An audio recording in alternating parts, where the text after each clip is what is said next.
자, 이 탄핵 찬반 진영은 서울 도심 곳곳에서 집회, 농성을 지금 이어가고 있습니다. 윤 대통령 탄핵 찬성 비상행동은 헌법재판소에서 나흘째 단식 농성 중입니다. 농성 현장에는 4개 동이 설치됐고요. 2개는 농성장, 나머지는 상황실, 집무실입니다. 자, 그 천막 옆에는 김경수 전 경남도지사 텐트도 자리에 있고요. 탄핵 반대 진영도 철야 농성을 예고하며 이제 맞불을 놨습니다. 전광욱 목사 주축인 대한민국 바로 세우기 운동본부 역시 헌재에서 지금 밤샘 집회 시작을 했고요. 고성과 욕설, 몸싸움이 벌어지기도 했답니다. 자, 대한민국이 제가 앞서 오프닝에서 얘기했지만 이제 내전 우려에 직면한 모습입니다. 이대로라면 헌법재판소가 탄핵 인용이든 기각이든 각하든 어떤 결정을 내리든 반발하는 세력이 소요 사태를 일으킬 우려가 있다. 그래서 경찰이 선고 당일 가포 비상 발령도 좀 검토하고 있습니다. 가포 비상은 아시겠지만 경찰관들이 연가를 중지하고 가용 병찰력을 100% 동원하는 최고의 비상 단계, 군으로 치면 진돗개 하나라고 합니다. 정국 교수님, 예. 이거 어떻게 보세요, 정말? 그러니까 우리나라가 이게 한 10년 전부터 이 서울 시내가 거의 천막촌으로 변했지 않습니까? 제가 지켜봤어요. 제가 사실은 학교 다닐 때부터 직장 생활, 지금도 그렇지만 항상 광화문 내거리를 왔다 갔다 하는 그런 사람인데 우리 수도가 이렇게 누더기가 돼서는 되겠느냐라는 생각을 많이 가졌는데 이 윤석열 정권 초반에 잠시 좀 정리가 됐었습니다. 근데 이번 사태를 해서 또 이제 계속될 것 같고 저는 민주당 정권이 들어서더라도 워낙 강력한 반발 세력이 있기 때문에 이 광화문이라든가 서울 시내에 천막촌 수백 동이 아마 앞으로 향후 개헌이 안 된다면 5년 내내 계속될 걸로 보이고 집회는 토요일 날 일요일 날 계속될 걸로. 제가 정치평론가 한 10몇 년 하면서 정말 우스운 일을 많이 당했어요. 어떤 방송사 앞에 가기 위해서는 경찰 산성을 뚫어야 되는데 제가 갈 방법이 없으니까 타이어 바퀴 옆으로 기어서 간 적도 있고요. 이런 상황이 이제 계속된다는 거죠. 시민 불편이. 우리나라 이 도시 국격을 떨어뜨리는 게 이 진영의 지금 싸움인데 저는 나중에 어떤 정권이 들어서든 간에 법을 좀 만들어 가지고 이 이데올로기 싸움, 정치 진영의 싸움은 하긴 하되 어떤 도시 미관을 좀 살리는 이런 어떤 법을 좀 디테일하게 정교하게 만드는 거 어떠냐. 여기다가 국회의원들 이상한 또 법 만들어 자기 홍보하는 거 5년 내에 할 수 있죠. 이런 점 때문에 정말 미간이 난리가 아닌데 이렇게 해서라도 자기의 목소리를 전달해야 된다는 국민들의 의식이 더 문제인 것 같아요. 그리고 제가 어제 느낀 건데요. 어제 서울 시내 나간 많은 시니어들이 이 윤석열 배지를 이렇게 달고 유니폼도 이렇게 맞춰 입으면서 굉장히 자부심을 느끼는 것 같더라고요. 그래서 민주당이 집권을 하더라도 정말 이 반대 진영의 이 파워라든가 이런 목소리는 정말 강하다 이런 생각이 들어서 우리 사회가 정말 이 물리적인 이 싸움보다는 조금 더 국회로 옮겨가는 게 어떤가라는 생각을 다시 한번 해봤습니다.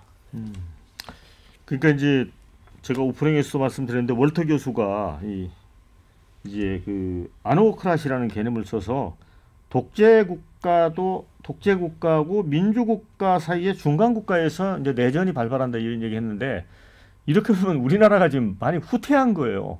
예, 그렇습니다. 그러니까, 어떻게 보세요? 그러니까 우리가 완전한 민주주의 국가로 분류되어 있었는데 지금 이제 뭔가 제도적으로 불안정한 민주주의 국가로 분류하기 시작한 그 참 아쉬운데요.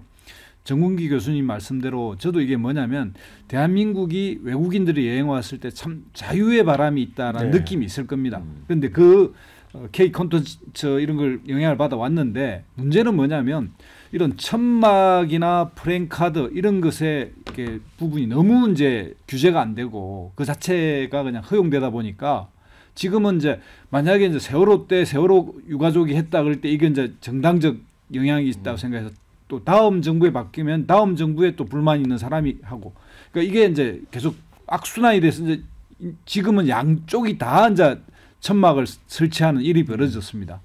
대한민국 국회 앞에 가면 365일 지금 천막이 쳐져 있는데요. 원래 이게 뭐냐면 95년인가 제가 이제 몸을 담았던 참여연대에서 삼성 불법 승계의 문제 때문에 1인 시위가 최초로 시작됐고 1인 시위는 복수가 아니기 때문에 얼마든지 집회 신고를 안 내고 할 수 있습니다. 거기서 시작됐는데 여기서 이제 1인 시위를 하다 보니까 이제 샌드위치 판넬을 목에 걸다 보니 이거를 보관하는 장소를 옆에 천막을 두다 보니 천막을 점점 그져서 사람이 이제 농성하게 되는 그 국회 앞은 그게 100m 앞에 이제 시위를 못 하게 돼 있었는데 이게 이제 허용되다 보니까 이게 어느새 이제 자리를 잡아가지고 이제 여야 모두가 다 못 없애게 됐습니다. 그러니까 지금은 정말 여야가 합의해서 이것부터 없애자. 그리고 정말 이게 SNS나 이런 게 얼마든지 이제 매스컴을 통해서 자기의 생각을 전파할 수 있는 길이 있거든요. 그러니까 프랭카드도 마찬가지입니다. 뭐 민주주의 건장을 상황에서 그러다 보니까 정당 이름으로 무제한의 프랭카드를 거는 방식이 됐습니다. 물론 약간 개수 제한이나 뭐 날짜에 있지만 계속 바꿔달면서 그래서 이게 이제 성숙한 민주주의 국가라고 분류하기에는 뭔가 좀 제도적 허점을 이용해서 집단과 진영과 자기들의 이념을 강하게 주장하는 부족주의 같은 이런 느낌이 너무 강하게 들기 때문에 이제는 이걸 바꿔야 됩니다. 그러니까 민주주의를 힘으로 하는 게 아니라 말로 하는 거다. 그리고 그것에 설복하고 상대를 제압하는 게 아니라 그 생각을 들어보고 이해하는 경청에서부터 시작된다고 생각하고 이런 말의 정치를 이렇게 올리려면 가감하게 천막 프랭카드 이런 부분에 대한 새로운 집시법을 만들어서 여야가 합의로 통과시켜야 된다고 생각합니다. 그 부분에 저도 좀 공감이 가는 게 그 탄핵 찬성 반대를 뭐 주장할 수는 있잖아요. 얼마든지 주장을 펼 수 있는데 거기 뭐 구호라든가 거기에 동원되는 그 홍보용 그 수단 이런 걸 보면 뭐 단두대도 등장하고 뭐 참수칼 뭐 온갖 게 다 있습니다. 근데 군사정권 시절에도 그렇게 극한적인 어떤 표현 방식은 없었던 것 같거든요. 근데 저는 그거는 네. 표현의 자유라고 보는데 네. 미국 시위를 봐도 그 트럼프가 그 변기에 앉아서 그 배설하는 장면도 있거든요. 네. 그거는 제가 앵커님하고 조금 아니 변기에 앉아서 배설하는 건 약간 뭐 풍자적으로 볼 수가 있는데 네. 어쨌든 의원님은 어떻게 보세요? 왜 이렇게까지 가는 걸까요, 정말? 뭐 우리가 부족화되는 걸까요, 지금?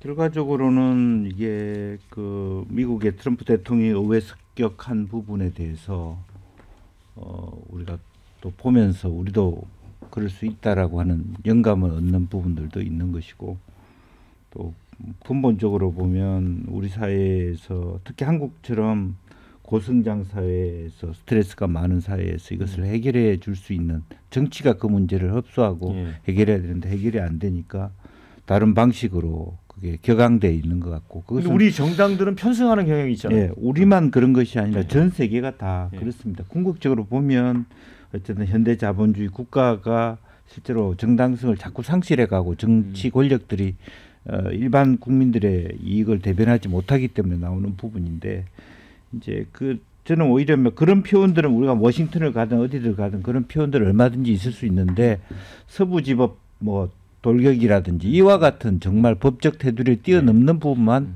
안 했으면 좋겠다. 역으로 보면 저는 이번 탄핵 집회 과정에서 한국의 평균 수명이 늘어났다고 봐요. 그 할머니 할아버지들이 광화문까지 걸어오시고 또 자기 싫어하는 사람 마음껏 광장에서 소리 지르고 또 밥 맛있게 먹고 이제 뭐 어떤 그걸 부정적으로 볼 수는 있지만 또 긍정적인 에너지로 스트레스를 해소하는 과정으로 볼 수 있는데 일정 정도 질서와 선을 넘지 않은 선에서 정치권이 이걸 가이드할 필요는 있겠다라고 생각이 들고요. 또 20대 같은 경우는 또 나름대로의 어떤 12월 3일 이후에 탄핵 찬성 집회에서 나온 야광봉과 여성들의 물결에 대한 또 리액션이 있을 수 있는 것이라서 그 가짜 뉴스와 유튜브로 인한 뭐 돈벌이 수단으로 이렇게 가격해지는 부분은 좀 척결해 가면서 정치 참여하는 과정에서는 좀 열어주는 그런 지혜가 필요한 거 아닌가 그렇게 봅니다. 네, 신웅기 대표. 저는 이제 한국 정치가 이 양극화가 너무 이제 가속화되다 보니까 이제 정치를 하시는 분들도 뭔가 더 중원은 그냥 선거 때만 필요한 거고 그냥 국민들은 볼모 비슷하게 돼 있어가지고 그냥 자기 지지층한테 더 어필하는 게 더 정치하기가 이제 편해진 겁니다. 그리고 당내 민주화가 점점 더 후퇴하면서 당에서도 뭔가 이렇게 소수들의 그룹들이 가지고 어떤 영향력을 행사해서 거기에 줄 서게 만드는 이제 이런 뭐 여러 가지 요인들이 좀 복합적으로 해서 여기까지 왔다고 보고요. 저는 뭐 그래도 양비론보다는 어느 한쪽의 책임을 가리는 게 전 더 중요하다고 보기 때문에 저는 그래도 건강한 정당의 건강성을 놓고 보면 민주당이 국민의힘보다는 지금 현재 더 낫다고 봅니다. 그러니까 국민의힘은 지금 뭐 거의 정당으로서의 생명력이 아예 작동하지 않는 지경까지 저는 왔다고 보거든요. 그래서 그게 윤석열이라고 하는 이 검찰 출신의 대통령을 만든 다음에도 정당이 여당이 아무런 역할을 하지 못하고 오냐만 하면서 뭐 방구도 껴도 뭐 냄새도 안 나고 시원하시겠습니다. 이 말만 하다 보니까 이제는 내란까지 온 겁니다. 근데 내란까지 왔으면요. 그나마 자정작용이 있고 정상화될 길이 있는 정당이라고 하면요. 무릎 꿇고 상복 입어야 되거든요. 근데 여전히 무릎 꿇고 상복 입기보다는 이 내란이 잘 됐다라는 겁니다. 그리고 이 위험한 칼과 총을 들어가지고 국민들에게 겨눈 사실조차도 상대방이 더 악마기 때문에 상대방이 집권하면은 계엄할 거기 때문에 본인들의 행위가 정당화된다라는 아주 해괴망측한 논리를 지금 갖고 정당화를 하니까 이게 안 되는 거거든요. 그래서 저는 이런 식으로 자꾸 국민의힘이 더 장외보수, 더 극단보수 세력들과 손을 잡고 가는 것은 국가적 비극이고요. 저는 그분들도 이제 앞으로는 더 이상 정치를 더 이어나갈 저는 명분과 정당성을 더 잃을 수밖에 없다. 저는 그렇게 생각합니다.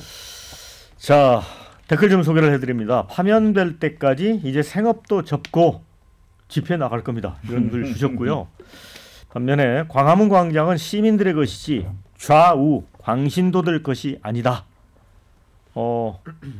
좌우다 이렇게 광신도로 보시는 분도 있습니다. 솔직히 겁난다. 헌법재판소 결정 나오면 어떤 일이 터질지 이런 의견 주셨어요. 자, 오늘 정도는 언제 선거한다고 헌재가 말을 해야 되지 않나요? 불확실성이 길어지면 경제지표 등 모든 게 더 나빠질 텐데 이런 의견 주셨습니다. 그래서 지금 헌법재판소가 탄핵심판 변론 종결한 지 벌써 14일 지났습니다. 노무현 박근혜 전 대통령 전례를 고려해서 통상 한 2주 안에 이루어질 것이다. 그래서 이제 14일 금요일 정도를 봤는데 아직 그 헌재가 선고기를 정하지 않았고 아마 14일 날 하게 되면 최소한 내일 오후쯤은 발표를 해야 될 것 같은데 좀 지켜봐야 될 것 같습니다. 그런데 이제 막판에 앞서 우리가 논의했지만 윤 대통령 구속 취소 사건이 터졌고 이 건으로 인해서 이런 변수 때문에 재판관들이 숙고를 거듭하는 게 아닌가라는 분석도 있고요. 그러나 또 법조계는 이제 이게 이제 형사 사건과 전혀 다른 거기 때문에 영향을 받지 않을 거다 이런 얘기는 있습니다. 그런데 일단 그 윤 대통령 측에서 추가 변론을 요청하지 않기로 정리를 했기 때문에 그런 점에서 보면 헌재 최종 심판이 또 늦춰질 것 같지는 않고요. 자, 그런데 지금 또 이런 얘기도 나옵니다. 헌재 재판관들 사이에 의견이 뭔가 일치되지 않는 거 아니냐. 이제 가능하면 8대 0이라고 하는 합치된 의견을 내놔야 국민들을 설득하기 쉽고 분열도 최소화할 수 있다는 건데 좀 소수 의견이 있는 게 아니냐. 그래서 이 평의가 길어지면 다음 주로 또 넘어갈 수도 있는 거 아니냐. 이런 얘기도 나와요. 신은기 변호사는 왜 이렇게 좀 답답하게 굴러간다고 보세요?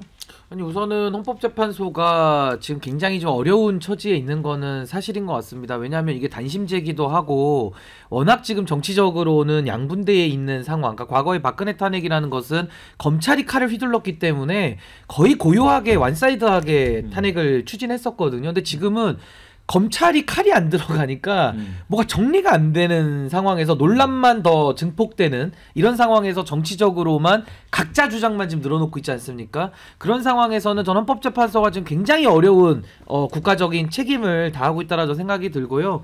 그럼에도 불구하고 헌법재판소가 중대한 헌법과 법률 위반이라는 것으로서 윤석열 대통령의 그 내란 행위에 대해 가지고 저는 판단할 근거는 이미 차고도 넘친다라고 저는 봅니다. 다만 마지막 변수는 윤석열 대통령과 직간접적으로 역할을 같이 해왔던, 그러니까 예를 들어 윤석열 대통령이 고시 출신이기 때문에 다 그분들하고는 한 다리 건너면 다 아는 사이거든요. 그러니까 이런 부분들이 국민들 보시기에는 사법 불신 이런 차원에서는 좀 우려가 되실 수는 있겠습니다만은 그래도 재판관들의 우리가 양심을 믿고 지금 우리 헌법의 체제를 수호하기 위한 과정 중에 있는 거기 때문에 전 헌법재판관들이 법과 양심에 따라서 저는 만장일치로 저는 탄핵 인용 그리고 파면 중요한 결정 저는 할 것이다. 전 그렇게 기대를 하고 있고 일정은 뭐 조금 늦어지고 하는 거는 뭐 자연스러운 현상이다 이렇게 생각합니다. 김두수 부장님 어떻게 보세요? 이게 이제 헌법재판소가 어쨌든 법률 딱 다루는 대법원과 다르게 이게 정치적 성격을 띠고 있는 그러니까 탄핵 심판을 다루다 보니까 국민 통합을 고려할 수밖에 없다는 생각이 들고 그런 과정에서 변론을 잡거나 또 윤석열 대통령이 와서 직접 그 참여하는 것 이런 과정에 최대한 많은 그 신경을 썼다고 저는 생각합니다. 그런데 이제 이게 윤석열 대통령의 석방 이런 것 자체에 영향을 받을 수 없고 받아서는 안 되지만 어쨌든 아까 앞에 말했듯이 최상목 권한대행 이런 사람들이 헌법재판관 임명도 안 하고 대법관 임명도 안 하고 이런 식으로 내란에 매우 동조를 하고 있는 세력들이 존재하고 거기에 검찰의 이 칼도 안 드는 그래서 특검이 작동되지 않는 이 상황 속에서 생긴 모든 짐이 이제 헌법재판소로 가 있기 때문에 그 한 분 한 분들의 어깨에 얼마나 무거운 짐이 느껴질까 이런 부분에서 마음으로 이렇게 심정이 이렇게 상당히 동의가 되는데요. 지금 보니까 이제 오늘 목요일 날 그 체제감사원장과 그리고 이제 이창수, 조상원, 최재훈 검사 3명에 대한 탄핵 또 이 부분에 대한 그 이제 판결을 한다고 그럽니다. 그래서 목요일 날 이게 오전 10시에 한다고 하는 거 보면 금요일까지의 부분이면 내일 이제 다시 발표할지는 모르겠습니다만 그런 것들이 고려된다면 뭐 만약 한 주 정도 더 늦어지지는 않을 것이라고 생각하고요. 그리고 탄핵 결과는 100% 만장일치 탄핵입니다. 이게 탄핵이 아니면 나라가 존재할 수가 없습니다. 그 나라의 존립이 될 수 없는데 뭐 국민의힘이 무슨 소용이 있으며 뭐 부와 재산이 무슨 소용이 있습니까? 그래서 헌법재판소는 만장일치 판결을 할 거다. 다만 시간 문제다 이렇게 생각합니다. 근데 그런 논란을 제기하는 언론도 있더라고요. 그때 12월 7일 날 1차 탄핵 소추안제 투표 때 그 200석 그러니까 찬성표를 채우기 어려우니까 이제 우원식 국회의장이 투표 불성립을 이제 선언을 했잖아요. 그게 이제 의장의 독단이고 이게 정족수에 미치지 못해 부결된 상황이다. 이런 요건 때문에 헌재에서 좀 고민하고 있는 게 아니냐. 일부가. 의원님은 어떻게 보세요?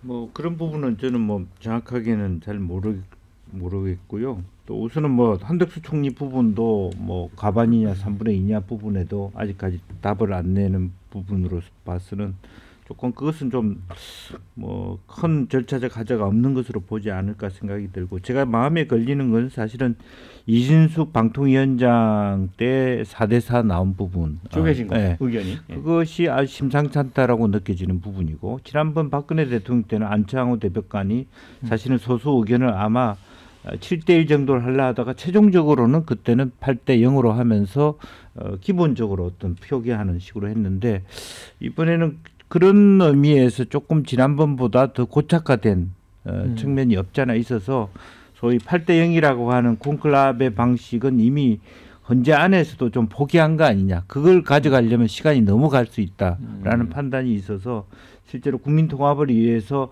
완전한 합의제도 중요하지만 빠른 판단, 결론이 중요하다고 생각해서 아마 6대2 정도 수준까지도 뭐 할 수만 있다면 정리를 하고 가는 것이 훨씬 낫다고 보지 않을까 그렇게 봅니다.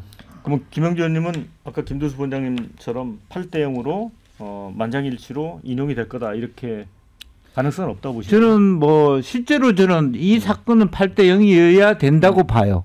그러나 실제로 우리 사회가 실제로 뭐 헌재의 재판관을 임명하는 과정에서 너무 인권위원장이라든지 지금 하고 있는 권익위원장이 하고 있는 그 태도 자체가 너무 거칠어요. 그러니까 어떤 합리적 결론을 안 내는 그런 분들이 너무 많아져 갖고 최근에 들어서 특히 인권위원장이라든지 이런 분들 보세요. 어떻게 그 행동을 하는지 이제 그런 것으로 봐서는 충분히 그런 끝까지 뭐 어떤 결과의 정합성을 떠나서 자기 소신 발언을 할 수 있는 분들이 한두 분 있을 수 있다. 저는 그렇게 생각하는 겁니다.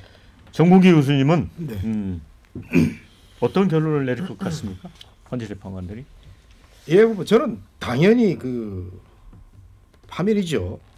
8대0이 됐든 파면이 돼야 그 우리 김두수 원장님 말씀대로 나라가 굴러가는데 근데 저는 빨리 우선 파면이 되든 또 안 되든 간에 빨리 좀 해라. 너무 에너지가 지금 소비되고 있습니다. 온 국민이 지치고 정말 빨리 했으면 좋겠다. 경제가 엉망인데. 근데 헌재 재판관들이 저는 굉장히 정치적으로 머리를 지금 많이 굴리고 있다는 생각이 듭니다.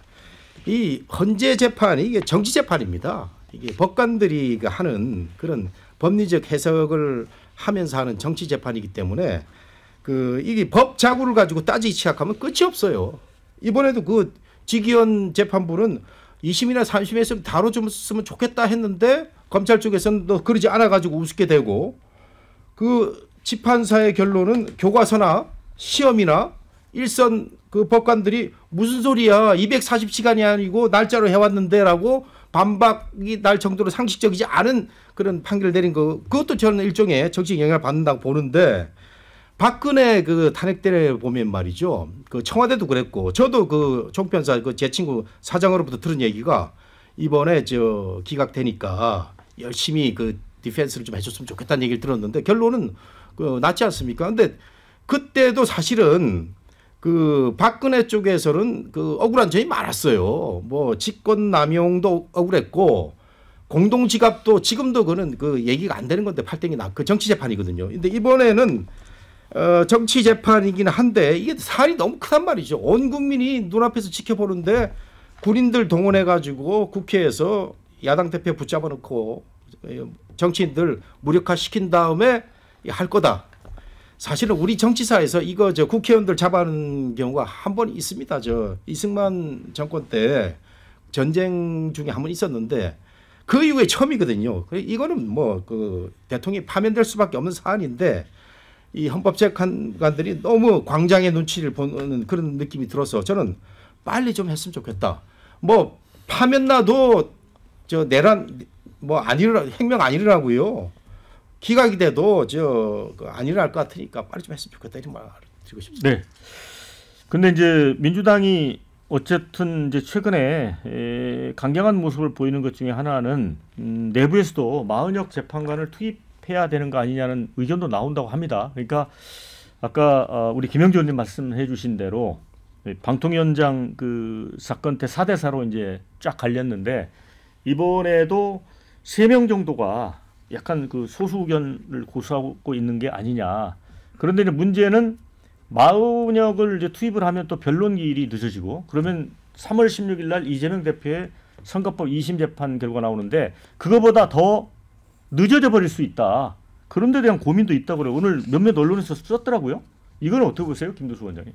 저는 지금 최상목 권한 대행이 뭔가 이제 정무적 고려를 딴에는 하고 있지 않습니까? 네. 사실 헌법재판소 판결이 나왔는데 또 그걸 정무적으로 심우정 검찰총장도 소신으로 이게 뭐냐면 내란의 배후에서 지금 동조하는 느낌이 들고 있고 그런 차원에서 여러 가지 계산을 하고 있습니다. 이재명 대표의 또 2심 판결의 날짜까지 고려하고 이런 식으로 이 원리 원칙으로 하고 그에 대해 이게 맡겨둬야 될 일인데 본인들이 왜 그 계산을 합니까? 그래서 만약 헌법재판관은 빨리 임명하는 게 맞고요. 그 헌재 내에서 이제 탄핵에 참여할지 말지는 그 헌재 내에서 판단할 일이고 그냥 참여하지 않으면 8분이 하시는 거고요. 그리고 그분이 이제 참여한다고 해서 지금 그러니까 자기들 계산에는 이게 8대 0이 아니라 6대 2니 5대 3이니 이런 계산을 하는지 모르지만 실제로는 그렇지 않습니다. 그래서 그런 부분에 대한 정무적 고려를 해가면서 여러 가지가 작동한다면 대한민국 분행으로 가는 길밖에 없고 대한민국의 민주주의 역사에서 그동안 이렇게 쌓아왔던 민주주의 역사가 한꺼번에 이렇게 확 30년, 40년을 후퇴했는데 이 문제에 대해서는 이 모든 과정이 끝나고 나면 분명히 저는 적폐청산 이런 거 싫어하지만 이 부분 민주주의 훼손 이 문제만큼은 제대로 짚어야 된다 이렇게 생각이 듭니다. 기름기 대표. 어쨌든 민주당이 이제 대통령이 이제 구속 체수가 된 이후에는 이전과는 확고히 다른 모습이잖아요. 그러니까 이 배경에 그러니까 헌재를 좀 압박한다는 느낌은 안 들었었단 말이죠. 어떤 이제 합리적 판단하라는 쪽이었고 오히려 이제 국민의힘이 압박하는 쪽이었는데 이 배경에 뭐가 있기 때문에 이런 거가 궁금하단 말이죠. 아니 근데 그 배경이라는 거는 사실 이 탄핵이라는 게 박근혜 대통령과 노무현 대통령도 빨리 했어요. 원래 180일로 규정은 네. 돼 있지만 둘 다 뭐 63일, 91일. 왜냐하면 국가 최고 지도자의 자리를 이렇게 오래 비워둘 수는 없는 거거든요. 그렇기 때문에 당연히 빨리 해야 되는 건 맞는 거고. 근데 그게 이제 이재명 대표의 뭐 재판이라든지 아니면 헌법재판관들의 임기가 4월 18일에 만료가 되는 분이 두 분이 또 있기 때문에 이것저것 고려해서 뭔가 또 시기적인 논란이 있습니다만은 원래 대통령 탄핵이라는 거는 빠르게 정리해서 결론 내는 것이 국가를 위해서는 가장 좋은 길이다. 저 그렇게 생각합니다. 이런 질문이 하나 올라왔어요. 한덕수 총리 탄핵이 기각되면 최대행 임명한 헌법재판관은 무효인가요? 그거랑은 상관은 없죠. 상관없어요? 예, 네. 전혀 무관한 일입니다. 네.